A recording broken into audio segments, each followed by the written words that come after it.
Alright, so here we have the Weigh-Tronix PC-820, and we're going to go over some basic functions here.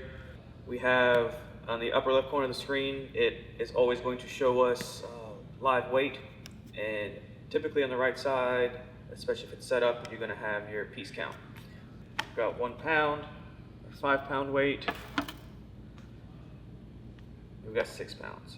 This scale here, a couple basic and simple functions. Got a 0 key here. You press it, it's going to 0 off the scale. Underneath that, we've got a tare key. So if you have a container or a vessel that you want to put product in, you can tear off that weight. It's going to automatically switch it to net mode. Pull that off, and it's going to display that weight as a negative. And then from there, you can just put product in there, and then you're going to return to a positive weight. Now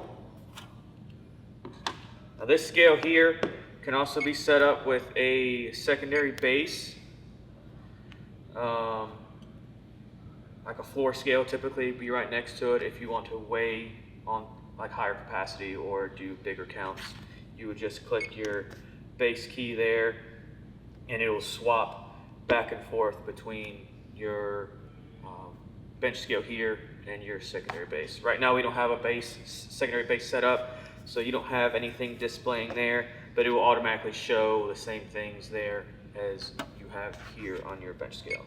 So we're going to switch back to what we have in front of us here. From there, you can clear everything you're doing, just kind of erase active data. If you accidentally press the clear button, you can back out just by simply pressing no.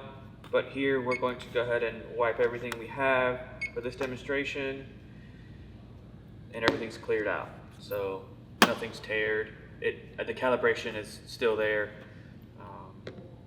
But from there, we're going to go over the counting function of this scale.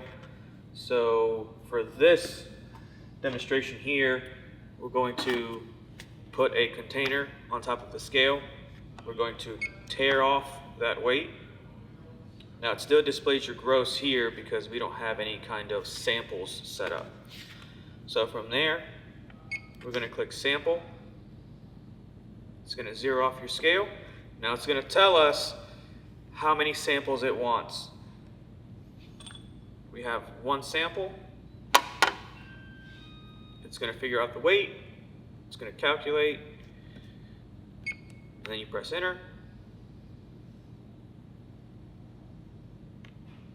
And now it knows I have 1 piece in the scale, and the scale itself is tared to the actual container I'm going to be placing my pieces in.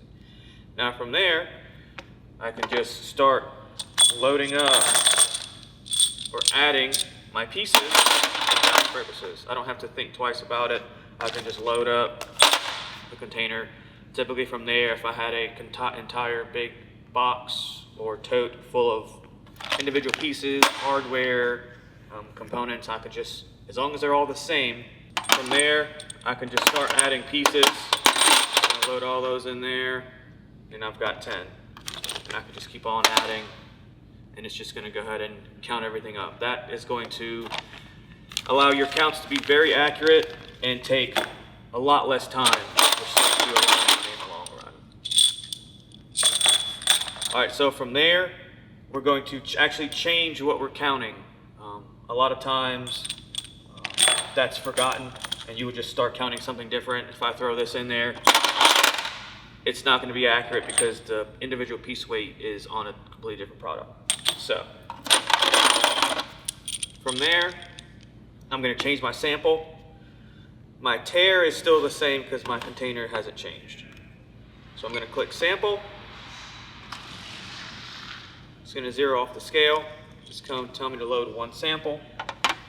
I'll load 1 sample. It's going to do some calculations. I'm going to press enter.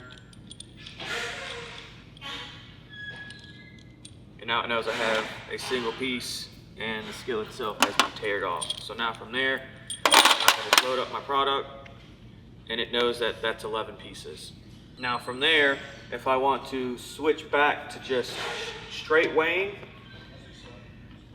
I typically can go ahead and back out everything I've got here. If I don't want to do any more counting, I could just clear my active data, click yes, and now I'm just back to straight weighing. There's no counting happening here.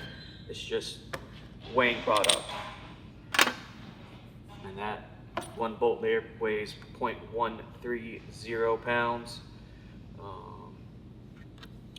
And from there I could just continue, like if I wanted to weigh packages or something, or just individual products, I can do that there.